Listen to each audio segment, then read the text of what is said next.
Even if you're not a big horror movie aficionado or you're really that big into movies in general, you might very well have heard of Cannibal Holocaust. The name certainly tends to stick in the mind, and if you ever read it, you're probably like, what the hell is that? Beyond that, though, this movie has quite a reputation for any number of reasons, ranging from the extremely graphic depictions of violence, the realism, how many times it's been censored, the depictions of animal cruelty.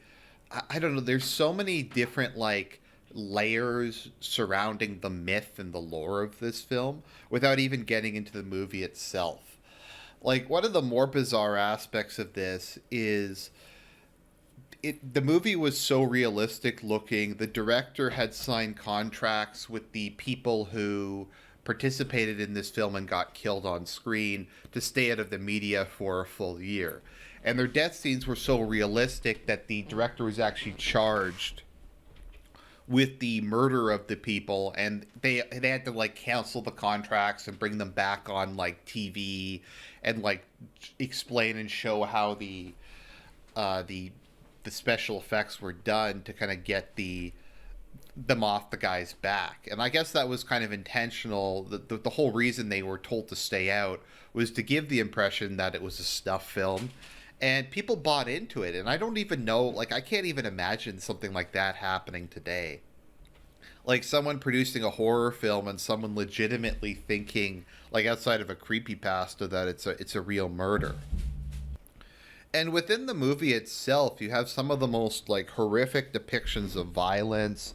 There's rape, there's cannibalism. It is probably one of the goriest, most horrific films visually of all time. And I think it does deserve its reputation from that perspective. But all that being said, although the drama around it, all the gore, the explicit rape scenes, all that kind of stuff, is there anything more to this movie? And I think on the surface you go, look, it's an exploitation film from the 1980s. It's called Cannibal Holocaust. It's about a group of people getting eaten. I mean, it's just going to be another one of movies from that era. And you know what I mean? Horror movies, there's an endless stream of low budget horror movies where they just take a gimmick of some description, like, oh, the killer has a drill, or oh, the woman has a vagina that cuts people's dicks off. And that's just the focus of the movie. And then anything else about the movie, like the characters, the plot, the music, the cinematography is all secondary. It's just to touch on a certain unusual or special fear. And for just about any thing you've ever thought about, like I said, like a drill, or a guy with a hammer, or any kind of weird thing, there's probably a horror movie that was made just to take advantage of the concept and make a couple bucks. And the advantage of doing horror movies is they're so low budget, and you don't really have to hire any famous actors. In fact, they're better if you don't have famous actors. Because I find if you have famous actors in a horror movie, it tends to turn into a suspense or thriller, more so than a pure horror film. So that keeps budgets really, really low. And you can often do practical effects and that sort of thing. So it's probably the most consistently profitable genre of movies. And probably extremely profitable because, like I said, they're cheap as chips to make. So with all that context, you're like, oh, this is just some stupid 1980s movie that just went a bit further than the others, and there was publicity stunts around it. What could there be to a movie called Cannibal Holocaust beyond just scenes of horrific violence? Oh, how little you know, and how surprising reality can be sometimes.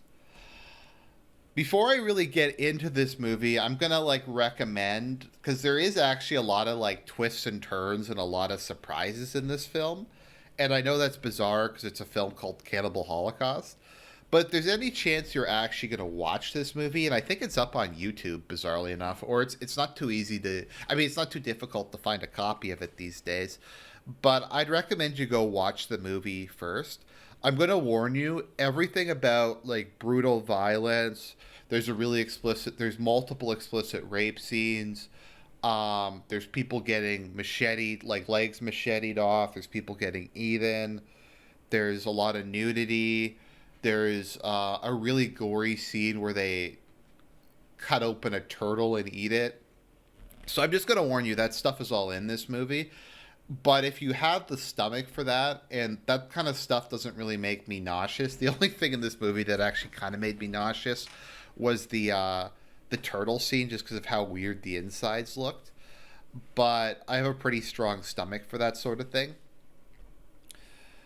But if there's any chance you're going to try and sit through it, I recommend turning this review off and maybe coming back to it later, and I could kind of explain some of it.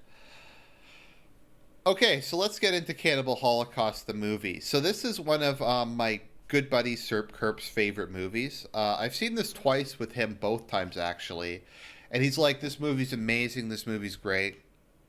And if you've watched any of Serp Kerp's videos, you know that he's a really weird dude, and he appreciates that. I think the first time I said, "Serp, you're a weird fucking dude," he like made it his Facebook status, and he like regarded it as one of the greatest compliments that he would ever paid him. But he's like, "Argent, you got to give this movie a chance. I know it's called Cannibal Holocaust. I know it's an exploitation film, but there's more to it than that. This thing is a masterpiece. It's got twists and turns. It's got plot twists. It's got memorable characters. It's got an amazing soundtrack. It's got phenomenal photography, and it actually like tries to make a couple interesting statements about like the world and society." And like, okay, I guess I'll watch it. If for no other reason than to just experience, like to have said, I've seen a film called Cannibal Holocaust.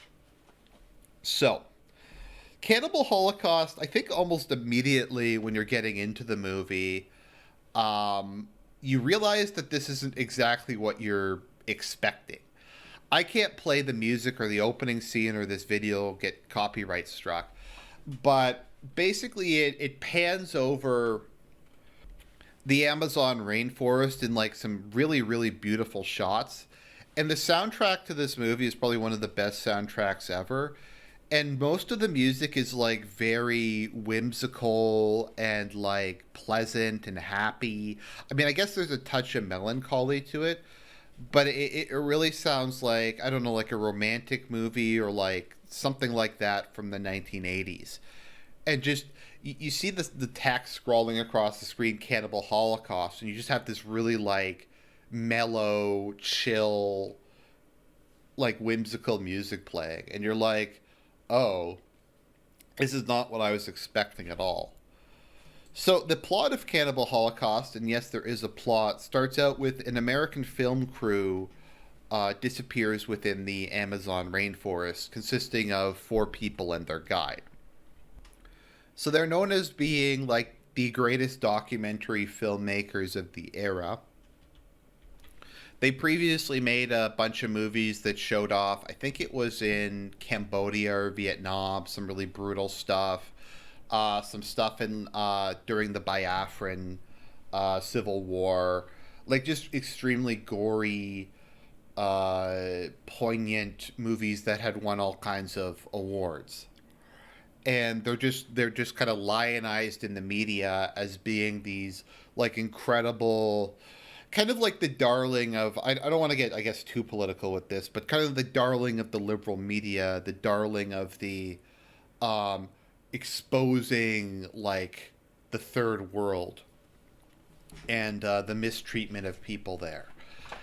And from my understanding, this is a parody and part of something called the Mondo genre, which I don't really know anything about, but it's something that kind of originated in Italy. And the idea was to make really like exploitation movies that focused on portraying like other cultures, particularly very primitive ones, as being exceptionally savage and brutal, and they kind of focus very heavily on like gore and stuff like that. Like there's a number of Mondo movies that took place in Africa, and this is kind of supposed to be a parody of that in part. So you have it lionized, and immediately you get the impression that there are these group of people. They were searching for the truth. They were reaching out to the truth, like they were in Persona 4 or something. And these evil cannibals took them down. So they succeed in convincing, I'll just call him the anthropologist from New York University, to go to the Amazon and to try to find the crew. If they're alive, find them. If not, figure out what happened to them. So then we cut to a scene of I think it's the Brazilian military, um, killing a bunch of them, and they capture a young male from the tribe. Now, there's two tribes they talk about: the Yanomamo and the Shematari. Now, the interesting thing is the Yamamomo are actually substantially more evil. The Yamamomo are actually substantially more evil and worse than they're portrayed in this movie. They might be the most, from my understanding, the most like violent group of people to ever exist. I remember Serp was explaining to me a lot of the women don't have any concept of what a period is because they're raped so often, and they're just constantly having like wars and stuff. I think it's something like 50% of them die, like the males die at a young age. So like there's a very rapid evolutionary selection for psychopathy, and it's actually worse than how it's portrayed in the movie, which I think really says something. But yeah, so they capture a guy to kind of serve as their I guess guide, and the anthropologist finds this. And you're showing him on screen. It was kind of hard to find an image to use for this that YouTube would let me use. But they find this Hispanic guy, and he has like a very, at least in the dub, a very stereotypical Mexican accent, which I find really makes this movie. It adds a bit of humor to this. And the anthropologist convinces the guy to take him into the jungle and to try to find the Yamamomo and figure out what happened to this team. So the team goes into the jungle, and I think it's kind of a bit hard to describe the process just because there are a number of scenes in this movie that are kind of similar. I think the first encounter they actually make with them is there's a really gory rape scene of one of the Yamamomo or one of the other tribes, like violently raping a woman, then cutting her open and bashing her head in, or cutting her head off or something like that. And the anthropologist like really wants to intervene and try to stop them. And the guy's like, no, like you don't understand what these people are like. You can't do that. They're kind of mistreating the guy they captured, and they're using as a guide to lead them to the village. And they're like, no, you can't. You have to show them who's boss. And you kind of get this impression, like it initially starts out that that these people are like they're noble savages. Maybe they're not that bad. And then you see the rape happening and the beheading. And you're like, oh no, these people are complete and total savages. And the documentary team probably met a truly horrendous fate. So as you kind of go in deeper and deeper, things start to get crazier and crazier, and you see you see the different cannibal tribes starting to war against each other. And the anthropologist and his team save a group of Yanomomo during a battle, and they kind of, as thanks for saving them, they lead them back to the village, and they become part of the tribe as kind of like a Dances with Wolves thing. And they have to like participate in cannibalism, and it's just really bizarre. So to gain their trust, the anthropologist bathes naked in a river, and then the naked Yanomomo women lead him to a shrine where he finds the bones of the cannibal of the documentary film crew. So he's able to kind of convince the Amerindian, the Yamamomo, with a tape recorder that he can like steal their spirits or something like that, and he plays it back, like plays it really loudly, and he's able to trade his tape recorder for the film reels from the documentary film crew. So after all this, you go back to New York, And kind of the impression you have at the moment is like these people are like total savages. You're like 100% on the documentary film crew's side, and you're like, these guys were martyred. We have to expose just like how horrendous these people are. So back in New York, the executives immediately want to make it into a documentary, kind of like praising these guys for like what a good job they did, and they invite the anthropologist to be the host because of his work, and it's part of the story that he like traveled down there and got the footage back. And he insists on viewing the footage, the raw footage, before it gets edited into a documentary. And as he begins to like watch it, he just kind of like starts to be like, holy shit.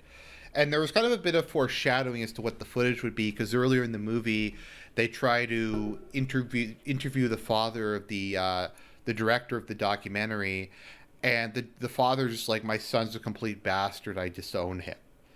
And you're like, that kind of goes against what we're being told by everybody else. So the executives show him like clips from, like I said, the last road to hell, which was the movie with all the like gory Cambodian and Biafran executions, and the executives, and I think in the flashback tapes, they admit that yeah, these scenes were staged. I think I think the people actually died. They like paid the local army to like execute these people on camera. So that really kind of gets your noggin jogging about what you're going to see. So you start seeing the group go through the forest. Their guide is bitten by a snake. They cut off the guide's leg with a machete, but he gets dyed in anyways, and they leave his corpse behind. So they come across a some of the people, the natives, in a clearing, and they shoot one of them in the leg, uh, so that they can follow him leisurely back to the village. So when they get to the village, they immediately start intimidating the tribe. They herd all the natives into a hut, and then they light it on fire, and they basically prevent them from leaving. And they film it, and they claim that it's a raid from the Yanomamo, and they like burn the village down and just kill like dozens of people. And it's kind of shocking because you're not really expecting this coming. I mean, there's been a couple indications of like that maybe things aren't going on the way you thought they were going on, but you weren't really expecting this. So the anthropologist is like, we really shouldn't show this because those guys kind of like just killed dozens of people for like no reason. And the executives are like, oh, it's okay, it's okay. And then he's like, look, we really don't want to show this. And he shows the rest of the footage that only he's seen. So the final two reels that he shows begin with the filmmakers locating a Yanomamo girl, and then the men take turns raping her. And then it cuts to another scene where it shows the girl impaled on a spike, and they claim that the natives killed her for her loss of virginity. And I'm not sure if it's explicitly stated or just very, very strongly implied that they're the ones who impaled her, and they made it up just to be like some sensational stuff for their documentary. So the Enomomo, who are violent under the most peaceful of conditions, don't really take kindly to this random tribe of outsiders raping and killing one of their own. So they start to chase them down in revenge. And one of the tribe is hit by a spear. Sorry, one of the camera crew gets hit by a spear, and Alan shoots him. The Wikipedia says it's to prevent him from getting away because he wants to film footage of one of the crew members getting eaten alive for the documentary. When I watched the movie, Serp explained it as saying that they were trying to mercy kill him so that like he would just die normally, rather than being eaten alive. So they filmed that. Faye, the main guy's girlfriend, gets captured. Ellen insists they try to rescue her, She gets stripped, gang banged, beaten, and beheaded. And they film all of this, of course, and they film the other guy getting eaten. And they're like, well, we could try to get away, but that would just be like, I don't know if realistically they could get away because they don't know where the hell they're going. And the people who live in the jungle would probably be able to chase them down at this point. So the Yanamomo locate and kill the last two team members as the camera drops to the ground, and then the executives just sit there for a minute, and one of them immediately goes up and tells them to destroy the footage. I don't really know what was so bad about the last two parts. Maybe it was like the rape and impaling. Because I don't know per se why the footage of them being eaten would be the reason they couldn't show it, because that could be spun as like these savage people. And as the anthropologist leaves, he asks out loud, who were the real cannibals? So, I mean, there's a lot to unpack in this movie. And on one level, it could be seen as a criticism of journalism, exploitative journalism. It could be seen as kind of I don't know, you could see it as a fetishization of violence. You could see it as the unwillingness of developed countries to kind of look inward at our own flaws and our own forms of barbarism. So I guess you could say it has a bit of the whole that we are the real monsters feel to it, which is interesting and pretty appropriate. There's a lot to unpack in this movie. Because it's interesting because obviously it starts off like, oh, the tribals are like completely evil, and then it kind of goes in the other direction and says that, oh no, the people are evil, but sorry, the documentary team is evil, but it's like they kind of both are. They're savage and they're cannibals in their own way. I mean, the cannibals are literally cannibals in that they like mutilate and eat people. But there's also like a degree of cannibalism in how the documentary film crew basically kills people to feed their egos and to feed their ambition. And it's like, who's ultimately worse? Is it the people who are raised in like civilization and should know better and haven't been exposed to like horrific violence as a way of life? Or are like the primitives worse because their whole culture revolves around cannibalism, rape, and stuff like that? And it is kind of interesting. And I guess on one level, you could kind of say that this is anti-Western or that kind of thing, or it's meant to. But the thing is that's interesting is it's not like attempting to like legitimize the Amerindians. Like it's not saying that they're like better. It's not saying they're morally superior. It's like, yeah, these people are fucking savages, but we're also savages in our own way. Um so like I said, this is actually a pretty deep movie, and there's just a lot of interesting things ranging from the music to the plot twist to the cinematography, which is fantastic. So just it's very impressive just how graphic and how gory it looks very realistic, to be honest. So bizarrely enough, and you may not expect this, but I highly recommend Cannibal Holocaust. It may actually be one of the best movies of all time. I mean, and it's hard to kind of describe what the best movie of all time would be. Like, is it about the plot? Is it about the cinematography? Is it about kind of the cultural impact?